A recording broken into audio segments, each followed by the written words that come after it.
I graduated nursing school in 2005 and I was very passionate about cardiac and that's what I wanted to do.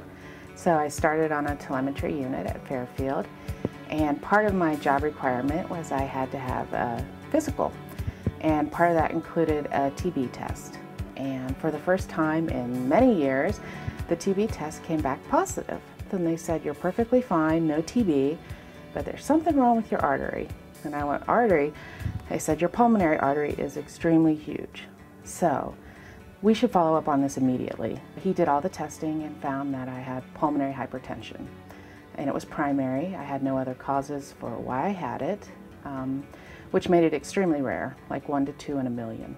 And so I really didn't understand how severe the disease was until about 6 months later, Dr. Mlecka's office kept calling saying, come on back, we need to talk, we need to talk.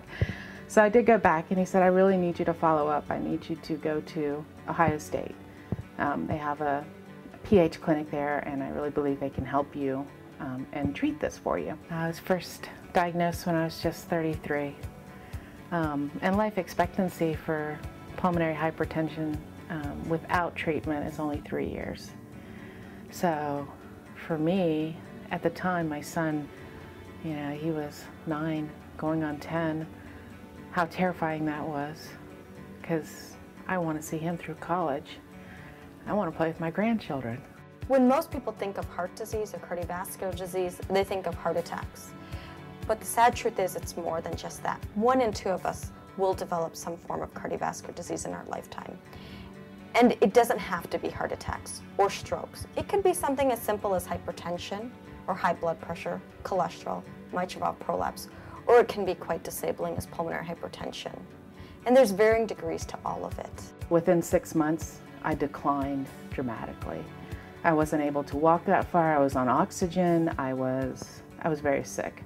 And it came to the point where Dr. Daniels said, we really have no choice. We need to go with an IV therapy.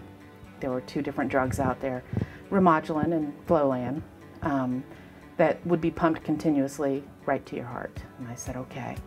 And for me, that was, well, it felt like the end, to be honest. Kathy's story is unique. She's quite an extraordinary patient. She's got a severe medical problem that really limits the quality of her life.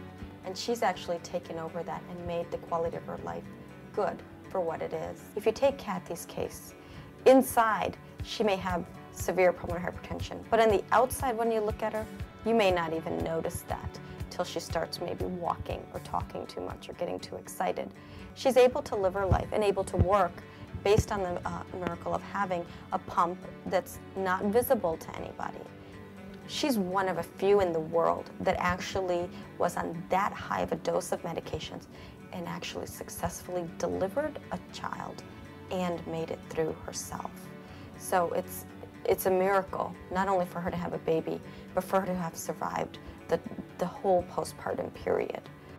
If tomorrow was really my last day, I'm really okay with that, because I have more than most people do. I have a wonderful, wonderful family, an excellent profession. I mean, at age 37, I feel like I've done it all. And I'm going to keep doing it.